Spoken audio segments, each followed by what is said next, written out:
Bonjour à tous, c'est Isabelle Antrot. Alors, si c'est votre première fois sur ma chaîne YouTube, écoutez, je vous invite à vous abonner. Comme ça, vous aurez automatiquement la nouvelle vidéo qui sort. Et aujourd'hui, on va voir ensemble comment sortir d'un conflit interne. C'est peut-être un sujet qui vous préoccupe. Vous êtes peut-être en ce moment de traverser un vrai dilemme intérieur. C'est-à-dire que vous avez deux volontés qui se télescopent. Il y a deux envies identiques qui arrivent en même temps et vous n'arrivez pas à trancher, vous n'arrivez pas à sortir de cette situation. Alors c'est assez fréquent et assez particulier pour les personnes dites hypersensibles. Ces personnes qui ont une haute sensibilité sont particulièrement empathiques. Elles ont la possibilité de se mettre à la place de l'autre et parfois elles peuvent donc ne pas savoir faire un choix pour elle ou un choix pour l'autre. Ou alors ça peut être vraiment un conflit interne, c'est-à-dire entre soi et soi, comme avoir envie de sortir avec des amis, mais en même temps se sentir attiré par le fait de rester au calme à la maison. Ça peut être aussi dans le cadre d'une relation, il y a des moments clés comme ça, des moments carrefour où on ne sait plus et on se dit est-ce que je dois rester ou est-ce que je dois arrêter cette relation. Les deux volontés se télescopent, il n'y a pas la possibilité de trancher, on se sent incapable de sortir de ce questionnement qui est en boucle. Et pour l'avoir vécu, c'est vraiment des périodes très désagréables. Alors, je vais vous donner deux astuces. Vous allez voir, elles sont très simples. Mettez-les en pratique parce que le fait de récolter de l'information, c'est très très bien, c'est génial. Sauf que ça ne vous donnera aucun résultat si vous ne mettez pas en place ce qu'on vous propose. Donc, la première astuce que je vous propose, donc c'est dans le cas par exemple de... hop, pardon, désolé de bouger. Dans le cas de hésiter entre sortir avec des amis ou rester au calme à la maison. Cette astuce que je vous propose, et moi c'est celle-là que j'utilise le plus fréquemment, la deuxième j'ai moins besoin de l'utiliser. La première, elle est mais d'une puissance, elle est simple, mais elle est extrêmement puissante. D'abord, c'est de ne pas se mettre la pression.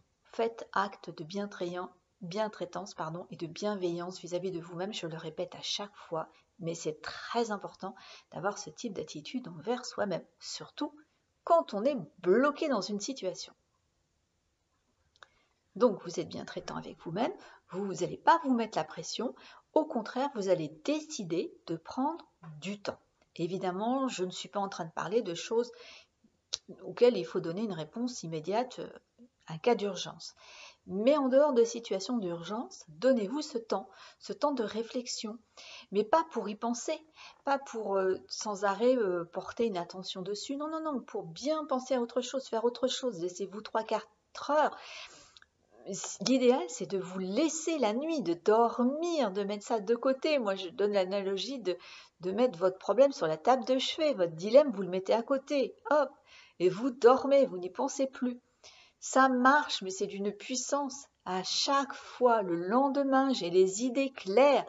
Et en fait, ce qui me paraissait pas évident la veille est d'une évidence le matin, mais c'est même à ne pas comprendre comment je pouvais m'éterniser dans les questions et ne pas savoir et pas réussir à trancher. Donc, utilisez cette première astuce, c'est vraiment de vous laisser du temps, quelques heures à une journée ou une nuit éventuellement, pour vraiment couper, faire autre chose, et puis ça vient, la réponse, naturellement. La deuxième, donc on va l'utiliser sur l'exemple que je vous ai donné sur la relation, parce que là on est quand même dans un domaine un petit peu plus conséquent, j'ai envie de dire, hein, une sortie avec des amis ou sortir à la maison, ça n'a pas vraiment d'incidence. Maintenant, une relation à laquelle vous tenez, ça peut être une relation professionnelle, amicale ou amoureuse, ça peut demander un petit peu plus d'une nuit de réflexion, parfois ça n'est pas suffisant. Donc pour cette astuce, je vais vous donner deux volets qui va être important de bien faire ensemble. Enfin, vous commencez par le premier volet, le deuxième. Le premier, c'est de vous demander qu'est-ce que je veux vraiment. Le vraiment, il pèse son poids dans la phrase. Ne vous demandez pas qu'est-ce que je veux. C'est qu'est-ce que je veux vraiment. Moi, qu'est-ce que je veux dans cette situation, cette relation avec cette personne. Donc posez ça. Et pareil, ne vous mettez pas la pression. Ce type de questionnement, s'affine, enfin ce type de réponse plutôt s'affine sur les jours qui viennent, ok? Parfois c'est une question d'heure, mais parfois c'est une question de jours, 3-4 jours. Laissez-vous ce temps pour laisser les choses se clarifier, se décanter. Donc qu'est-ce que je veux vraiment? Le deuxième volet, c'est de vous demander pourquoi. Un pourquoi émotionnel, un pourquoi vibrant, cherchez-le. Qu'est-ce qui fait sens pour vous dans ce choix, dans ce que je veux? Qu'est-ce qui fait sens au niveau du cœur? Qu'est-ce qui est si important à vos yeux dans cette situation, dans cette relation avec cette personne? Si vous faites vraiment concrètement ce travail, vous aurez la réponse. En ce qui me concerne, ce travail est fait quasiment dans tous mes objectifs, donc je n'ai pas à y revenir, ça a été clarifié. Mais parfois, parce que je suis un peu stressée ou parce que je suis un peu fatiguée par une période de travail un petit peu intense, je peux être dans un dilemme. Je sens qu'il y a deux informations qui viennent en même temps, qui se télescopent et je n'arrive pas à trancher. Donc j'utilise la première astuce et elle est largement suffisante pour moi. Mais peut-être que pour vous, il y aura besoin de faire ce travail. Donc c'est un travail en amont et comprendre qu'il ne faut pas se demander de réussir ça du premier coup, mais plutôt de poser ça et de se dire les choses vont se décanter, la réponse va venir et une première peut venir qui va se clarifier le deuxième, le troisième jour. Laissez les choses mûrir, donnez-vous ce temps et vous sortirez du dilemme, du conflit interne. C'est puissant, c'est simple. Si vous avez des astuces, vous pouvez nous les partager. On est preneurs. Moi, j'aime beaucoup faire bénéficier à toute ma communauté, à toutes les personnes qui viennent se faire accompagner, d'avoir des astuces et de pouvoir leur proposer de faire le relais de certaines astuces qui sont vraiment très pertinentes.